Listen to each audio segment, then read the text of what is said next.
Hi friends, এই ভিডিওতে আমরা আলোচনা করব এবিটিএ মাধ্যমিক টেস্ট পেপার থেকে 586 নম্বর পেজের লাইফ সায়েন্সের কোশ্চেনগুলো নিয়ে। এই পেজে যে কোশ্চেনগুলো রয়েছে সেগুলো কিন্তু খুবই ইন্টারেস্টিং কোশ্চেন রয়েছে, এগুলো কিন্তু খুবই ভালো ভালো কোশ্চেন রয়েছে। তো তোমরা কিন্তু কেউ স্কিপ না করে সবগুলো কোশ্চেন দেখো, তাহলে কিন্তু তোমরা কিছু শিখতে পারবে। তো দেখো, প্রথম প্রশ্নে চলে যাই আমরা। 1.1 কোশ্চেন রয়েছে, নিষেকের পর গর্ভাশয়ে বৃদ্ধি পায় কোন হরমোন? অক্সিন, জিব্রেলিন, এবিএ না কাইনিন? এখানে হবে রাইট আনসার হবে অক্সিন।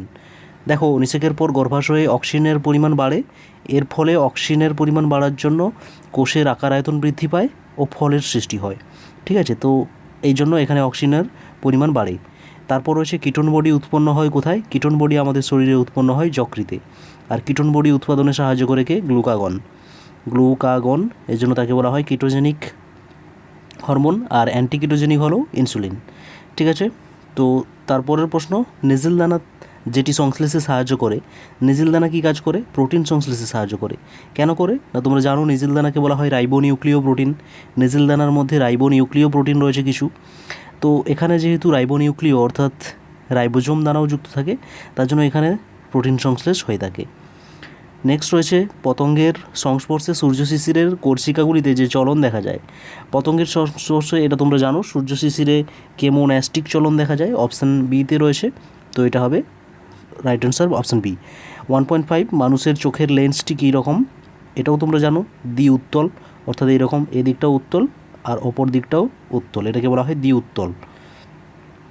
নেক্সট 1.6, পর্দাবিহীন কোষ অঙ্গাণু হলো কোনটি? পর্দা থাকে না কোন কোষ অঙ্গাণুতে? রাইবোজোম আর কোনটা হবে? রাইবোজোমে তোমরা জানো আর সেন্ট্রোজোম। রাইবোজোম আর সেন্ট্রোজোমে থাকে না, অপশান বিতে সঠিক উত্তরটা রয়েছে। তারপর রয়েছে G1 দশায় যেটি সংশ্লেষিত হয় না। G1 দশায় কোনটা হয় না? তোমরা প্রোটিন, আরএনএ, ডিএনএ সংশ্লেষিত হয় না। ঠিক আছে, আর তারপর রয়েছে 1.8, পক্ষী পরাগী ফুলটি হলো কোনটা? পক্ষী পরাগী দেখো, কৃষ্ণচূড়া, শাল, পিয়াল আর শিমুল। এখানে সঠিক উত্তর হবে শিমুল। শিমুল হচ্ছে পক্ষী পরাগী। পক্ষী পরাগী ফুলকে কী বলা হয় ইংরেজিতে? তোমরা কিন্তু অবশ্যই কমেন্ট করে জানাবে। তোমরা কিন্তু আর কমেন্ট করছো না, একটু প্লিজ অ্যাক্টিভ হয়ে কমেন্টগুলো করো, তাহলে কিন্তু আমার খুবই ভালো লাগবে। তারপর দেখো 1.9 রয়েছে, মানুষের শৈশবকাল WHO এর মতে কত হয়? শৈশবকাল WHO এর মতে কত হয়? এটা হবে অপশান বিতে 2 থেকে 10 বছর।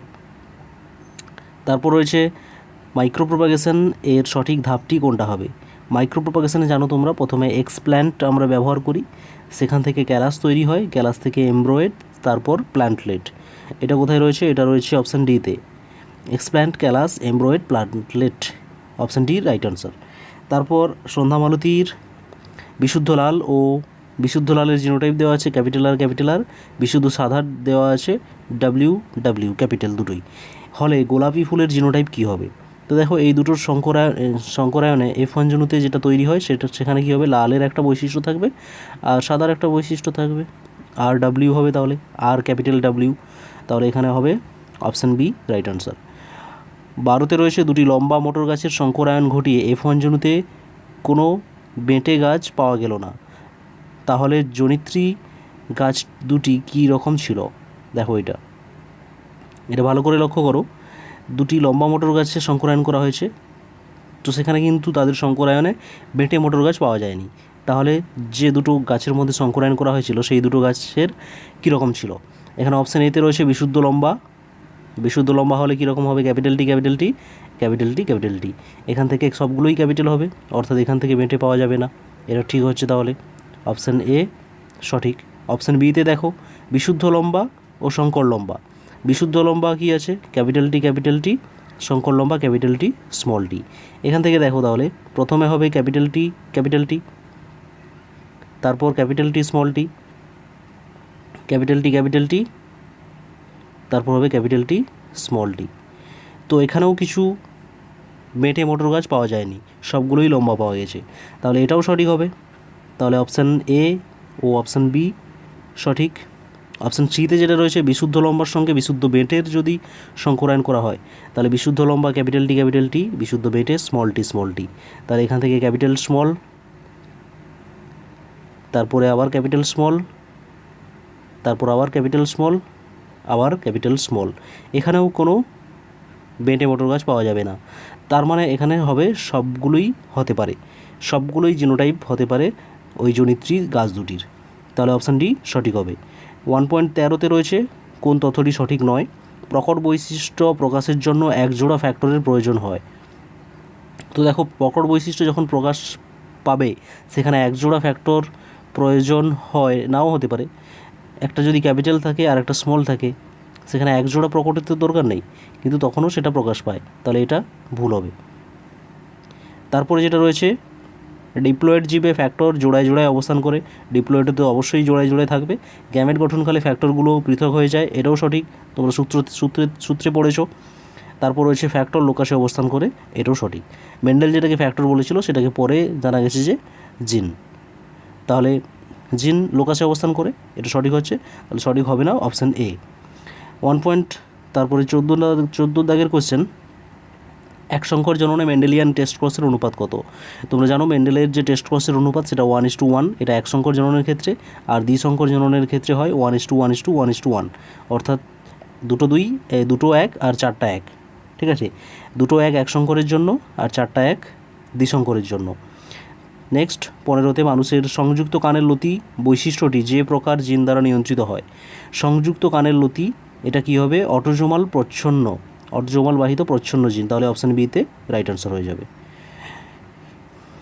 নেক্সট, উদ্দীপকের প্রভাবে উদ্ভিদের চলনকে ড্যাশ বলে। দেখো, উদ্দীপকের প্রভাবে উদ্ভিদের যে চলন হয় তাকে বলা হয় আবিষ্ট চলন, আবিষ্ট চলন।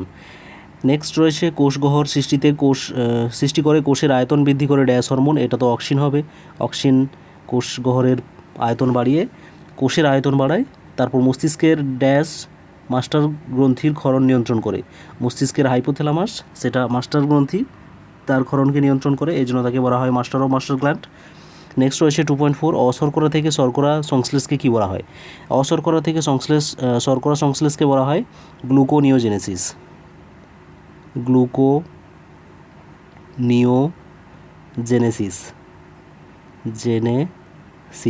এই প্রক্রিয়ায় কোন হরমোন সাহায্য করে? তোমরা কমেন্ট করে জানাবে। তোমাদের জন্য আজকে হোম টাস্ক, অবশ্যই কমেন্ট করে জানাবে, না হলে কিন্তু মার হবে। মানুষের জনন মাতৃকোষে অটোজোম সংখ্যা কটি থাকে? জনন মাতৃকোষে অটোজোম কতগুলো থাকে? 22টি। 22F থাকে, প্লাস এক্স বা ওয়াই থাকে। তারপর রয়েছে হোমোজাইগাস জীব সর্বদা ড্যাশ হয়। হোমোজাইগাস জীব, তোমরা জানো হোমোজাইগাস জীব সর্বদা কী হয় না? বিশুদ্ধ হয়। বিশুদ্ধ লম্বা বা বিশুদ্ধ বেটে সেগুলো কী হয়? হোমোজাইগাস থাকে, তাহলে এখানে হবে বিশুদ্ধ। তারপর রয়েছে কাইনিন, সত্য মিথ্যা রয়েছে। কাইনিন পিউরিন জাতীয় জৈব যৌগ, এটা তো সঠিক আছে, কাইনিন হচ্ছে পিউরিন জাতীয়। নেক্সট, এলএইচ আর আইসিএসএইচ প্রকৃতপক্ষে একই হরমোনের ভিন্ন নাম, এটাও সঠিক হচ্ছে। এলএইচকে স্ত্রী দেহে বলা হয় আর আইসিএসএইচকে নাম দেওয়া হয়েছে পুরুষের দেহে, আইসিএসএইচ বলে ডাকা হয়। আইসিএসএইচের পুরো নাম কি? Interstitial sell stimulating hormone. তারপর রয়েছে টেলোমিয়ার ক্রোমোজোমের স্থায়ী হেটেরোক্রোমাটিন অঞ্চল, এটাও সঠিক হবে। তোমরা জানো হেটেরোক্রোমাটিন আর ইউক্রোমাটিন। হেটেরোক্রোমাটিন হচ্ছে যখন অধিক কুণ্ডলীকৃত থাকে ইন্টারফেস দশায়, তখন তাকে বলা হয় হেটেরোক্রোমাটিন। আর ইউক্রোমাটিন আলগাভাবে থাকে। তো এই ক্রোমাটিন অঞ্চলের মধ্যে সেন্ট্রোমিয়ার আর টেলোমিয়ার, এই দুটো অঞ্চল স্থায়ীভাবে হেটেরোক্রোমাটিন অঞ্চলে থাকে। ঠিক আছে, অর্থাৎ সেখানে সবসময় হেটেরোক্রোমাটিন অঞ্চল অবস্থান করে। নেক্সট রয়েছে, মিষ্টি মটর গাছের 7 জোড়া বিপরীত বৈশিষ্ট্য বর্তমান, এটা ঠিক তো আছে, 7 জোড়া বিপরীত বৈশিষ্ট্য রয়েছে। তারপর রয়েছে রোলার জীব মানুষের একটি মিউট্যান্ট বৈশিষ্ট্য। রোলার জীব এটা মিউট্যান্ট বৈশিষ্ট্য নয়, রোলার জীব হচ্ছে ওয়াইল্ড বৈশিষ্ট্য। মিউট্যান্ট বৈশিষ্ট্য মানে মিউটেশনের ফলে যেটা তৈরি হয়েছে। রোলার জীব তো স্বাভাবিক বৈশিষ্ট্য, আর যারা স্বাভাবিক জীব সেটা প্রচ্ছন্ন বৈশিষ্ট্য। তাহলে এখানে এটা মিউট্যান্ট না, এটা হবে ওয়াইল্ড টাইপ, ওয়াইল্ড বলা হয় যেটা স্বাভাবিকটা, আর যেটা পরে এসেছে মিউট্যান্টের জন্য তখন সেটাকে বলা হয় মিউট্যান্ট জিন। ঠিক আছে, যেটা থাকে, ঠিক আছে, যেটা প্রকট বৈশিষ্ট্য সেটাকে বলা হয় ওয়াইল্ড, আর যেটা প্রচ্ছন্ন সেটাকে বলা হচ্ছে মিউট্যান্ট, যেহেতু সেটা মিউটেশনের জন্য এসেছে।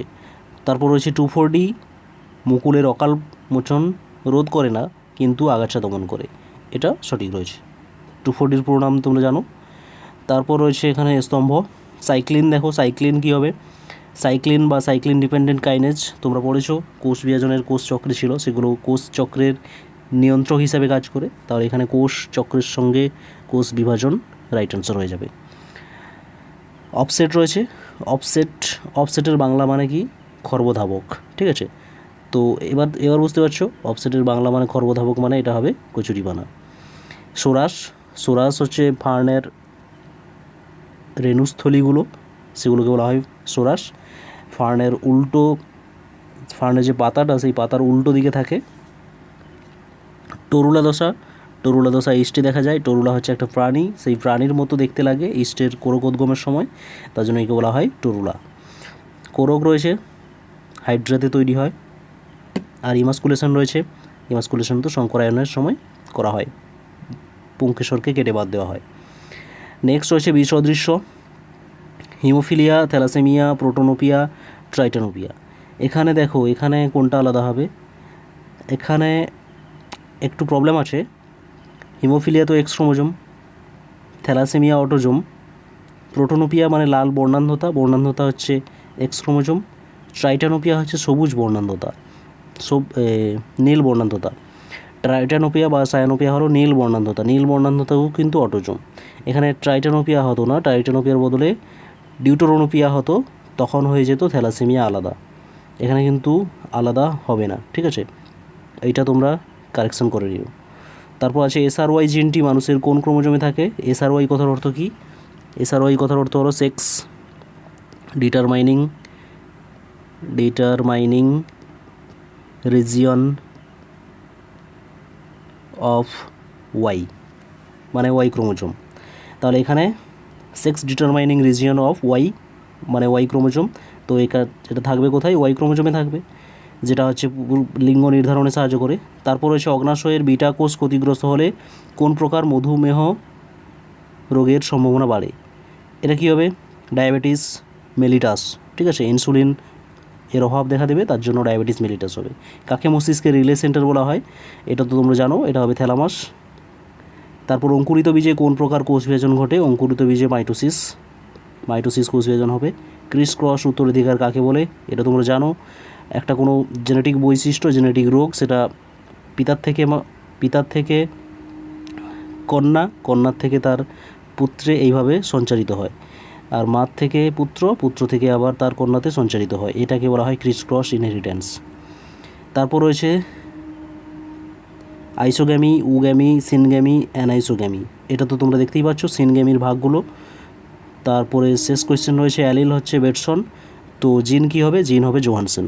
অ্যালিল কথাটা বেটসন ইউজ করেছেন, জিন কথাটা জোহানসন ইউজ করেছেন। তো এইভাবে কিন্তু আজকের এই মডেল কোয়েশ্চেন পেপারটা কমপ্লিট। এরপরের আর একটি নতুন মডেল কোয়েশ্চেন পেপার নিয়ে আলোচনা করা হবে। ততক্ষণ তোমরা পড়তে থাকো, ভালো থেকো, অল দ্য বেস্ট।